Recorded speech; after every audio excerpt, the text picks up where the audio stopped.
The outpouring of support for Senator Inhofe is just now coming out, right? I mean, we're hearing from people from all over the state. It is twofold here, you know, his legacy and then also what's next and how this is going to impact Oklahoma. Joining us on the phone right now, former Oklahoma Governor Frank Keating. Thank you so much for talking with us today. First off, start with your thoughts on today's announcement.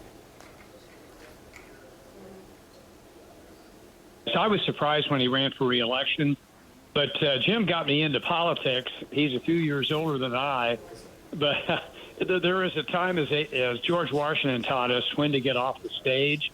But he's been a very seminal member of Congress, very significant. Chairman of the Armed Services Committee. We have 4 bases in Oklahoma.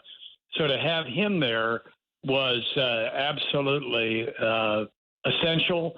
And he served us with great distinction. And I think he and Cale have a number of really good years together. But I was really surprised when he ran for re-election.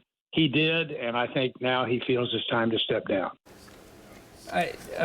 Former Governor Frank Keating joining us on the phone here. I just want to get your take on kind of what this means for Oklahoma's influence in Washington, D.C. when you have this titan that is stepping down and will be replaced. How does that hurt Oklahoma in Washington? Or, you know, how big of a hit's the state going to take? Well, I think that it is not helpful to lose someone of enormous seniority and importance like Jim Inhofe. But I think that we have first-rate members. I hope that the person who takes Jim's place is also an anticipatory first-rate member.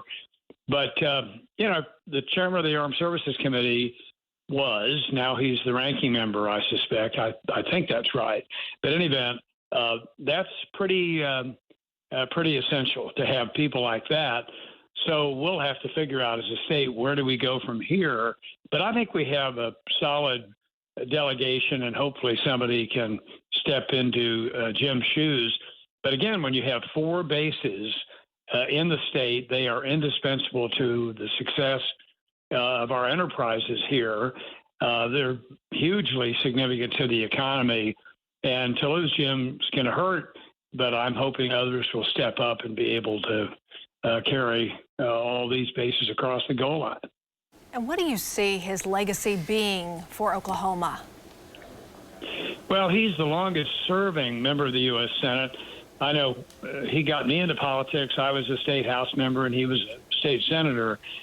Jim's been in Congress a long time. He's focused on important things, namely military matters, because, again, with 4 bases, each individual base is indispensable to the success of the economy of the state. So, you know, I think Jim's legacy is longest served.